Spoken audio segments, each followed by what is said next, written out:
అందరికీ నమస్కారం అండి.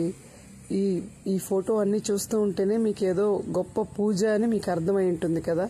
మన శంకరాచార్యులు ఇప్పుడు కంచి పీఠాధిపతులైనటువంటి శ్రీ శ్రీ విజయేంద్ర సరస్వతి వారి స్వగ్రామం నందు తండలం గ్రామం అంటే ఊతుకోటకి మన పెరిపాళెంకి మధ్యలో ఉన్నటువంటి గ్రామం. మీ అందరికీ తెలిసే ఉంటుంది మన విజయేంద్ర సరస్వతి వారి స్వగ్రామం అని. అది దానిలో వేద పాఠశాల నందు గురు పౌర్ణిమ రోజు మా గ్రూప్ పేరు శ్రీ గురుచరణం మండలి తరపున మా గ్రూప్ సభ్యులందరం కలిసి సౌందర్యలహరి పారాయణం చేశాము. ఒకవైపు సౌందర్యలహరి పారాయణం చేస్తూ ఉంటే మరోవైపు వేద విద్యార్థులు హోమం జరిపిస్తూ పూర్ణాహుతి కూడా మా చేత అందరూ ఆశీర్వాదం మా చేత మేము తాకి పూర్ణాహుతిలో వేయబడినది పూర్ణాహుతి.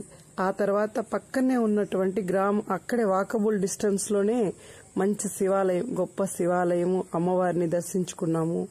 ఆ తరువాత వేద విద్యార్థులు అందరూ కలిసి పూర్ణాహుతి చేసిన తర్వాత చాలా కన్నుల పండుగగా జరిగినది. మా అదృష్టంగా భావించాము.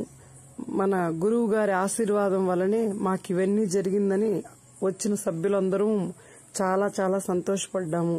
అది ఏదో పూర్వజన్మ సుకృతం ఉంటే గాని ఈ వేద విద్యార్థుల ముందు ఈ వేద పాఠశాల నందు మాకు జరిగి ఇట్లాంటి అదృష్టం కలిగిందని చాలా సంతోషం అనిపించింది.